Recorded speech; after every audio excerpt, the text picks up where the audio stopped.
Suzanne Morphew. This is a case from about 3 years ago. It's been one, if you've been following it, a lot of twists and turns. Her husband was initially charged with first-degree murder, was about to go to trial literally days before they dropped the charges against him. But the charges can be refiled. That should be noted of hearing this story, as the body has now been found. It's been a shocking twist in this long-standing disappearance case, since the authorities have now finally found the remains of the Colorado mother of two. The discovery was made in Saguache County during an unrelated investigation 3 years after Suzanne mysteriously vanished during a bike ride near Maysville, Colorado on Mother's Day, May 10th, 2020. It's gained a lot of attention over the last couple of years since today the 49-year-old mother vanished. The heart-wrenching tale of Suzanne, who was last seen on that fateful Mother's Day bike ride, has haunted a lot of people. The recovery of her remains is a significant breakthrough, said a source close to the case. The story takes several twists and turns. Let's go through it. Following Suzanne's initial disappearance, search teams located her bike and a helmet, but whereabouts of her body remained a mystery until the recent discovery. And there was questions, too, about the bike and where it was found and if it was planted and if it was really part of this. That's something that you can look into further if you want. Her husband, Barry Morphew, during an interview with Fox 21 in August of 2020, expressed profound distress regarding her disappearance, saying it was the most devastating thing that's ever happened to me. It's also noteworthy that nearly a year after she went missing, Barry was then indicted on charges of first-degree murder, tampering with physical evidence, and attempting to influence a public servant. He later entered a plea of not guilty. However, the court saga took another twist when Assistant District Attorney Linda Stanley opted to drop the charges without prejudice. The legal maneuver means that the charges against Barry can be reinstated in the future. Prosecutors at the time noted they believed that they were on the verge of locating Suzanne's body, but needed more time for thorough investigations. Essentially, what that also kind of means is they don't have quite enough to make an arrest. That's what it sounds like. Rather than make an arrest and bring charges against someone, and they feel that it's not going to, cut the smell test in court, they're going to wait. They're going to wait to make the actual arrest and the charge.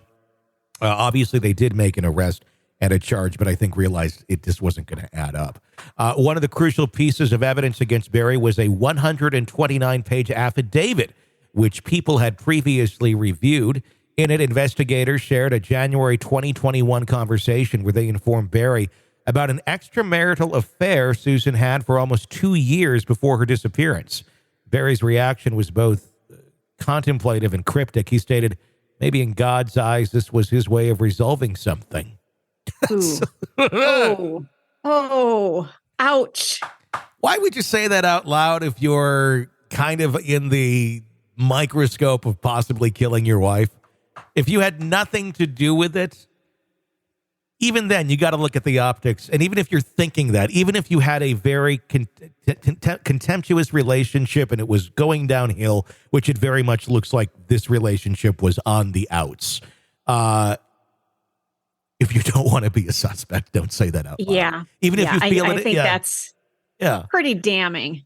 If you feel it inside, I guess I could see somebody being like, maybe this, I don't know, some sort of like, but not, I don't know. It's still bizarre and sick to be like, yeah, he killed her. God killed her, to make you feel better about getting divorced. I don't know. It seems insane. Even if he felt it, you don't fucking say that. He further. I mean, I've Tony, one of my exes. I've wished for God to strike him down with a lightning bolt.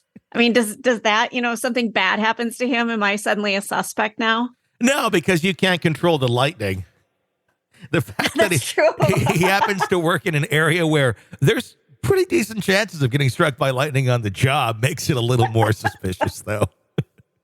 That's a true story. Like, yeah, kind of standing by very large metal towers quite often. This may not end well.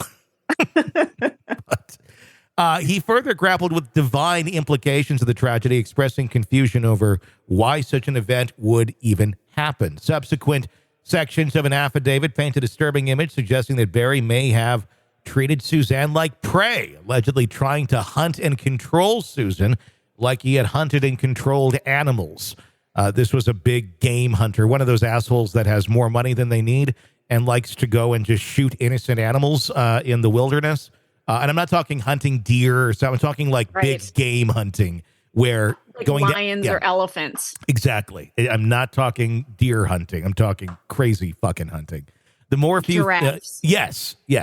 The Morphew family, reeling from the allegations and subsequent release, made their emotions public in a conversation with ABC News.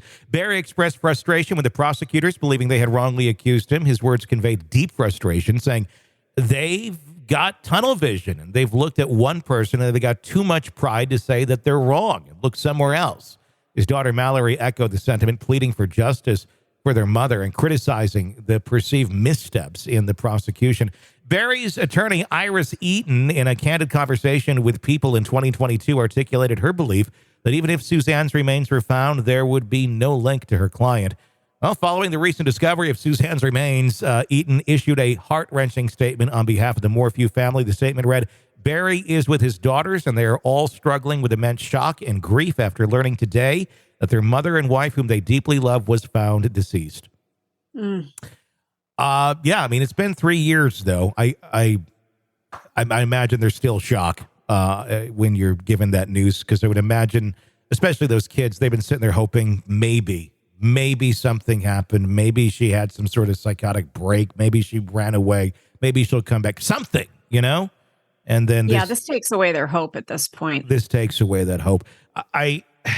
As the kids, I'd also be really concerned about Dad, of what's going to happen there.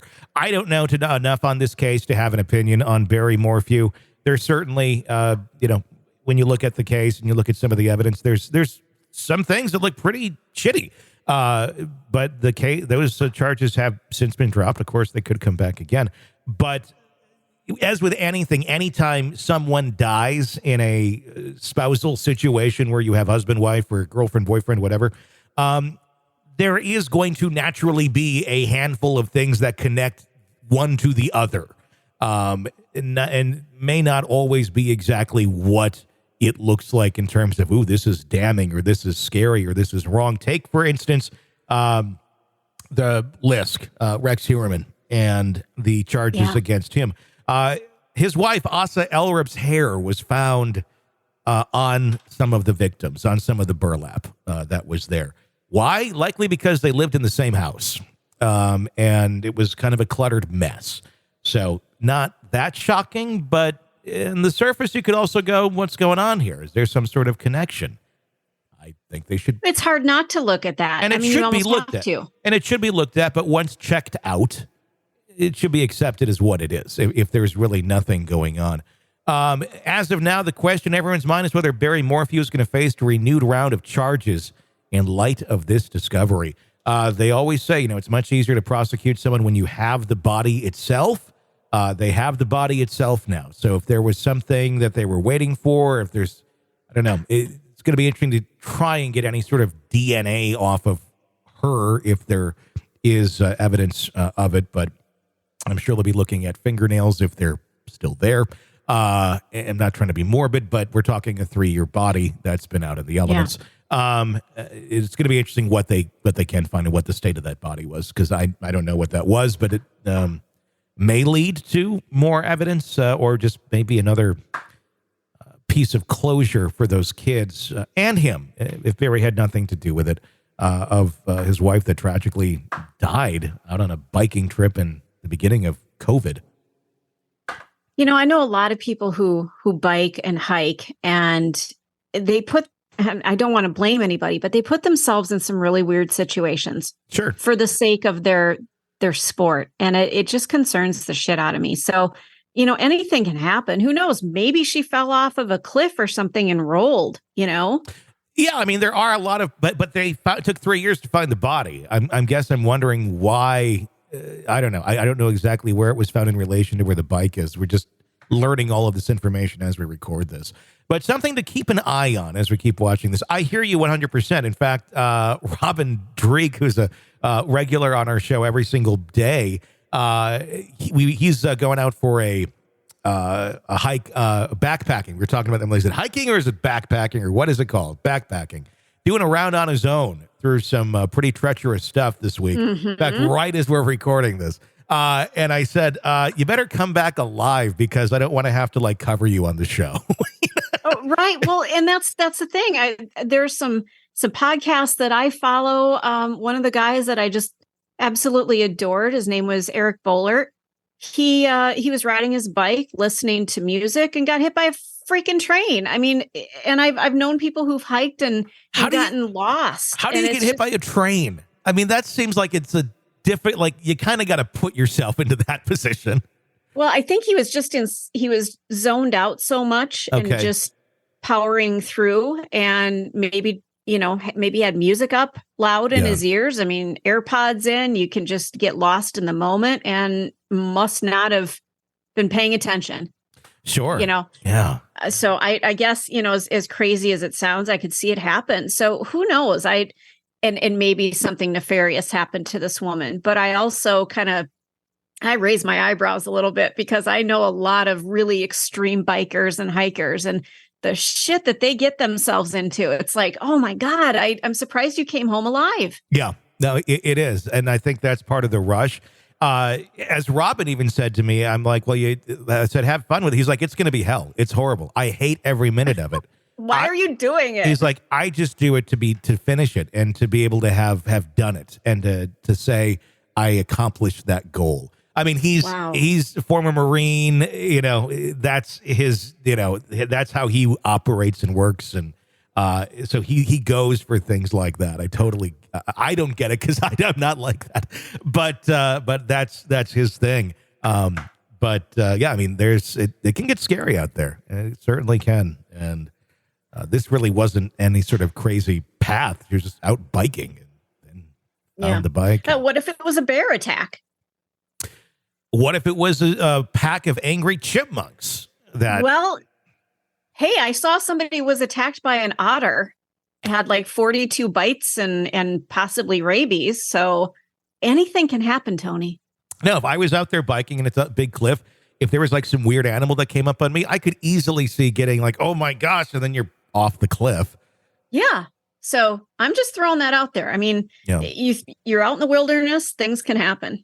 There's more to learn on this one, and we'll keep watching and see where it goes in the death of Suzanne Morphew.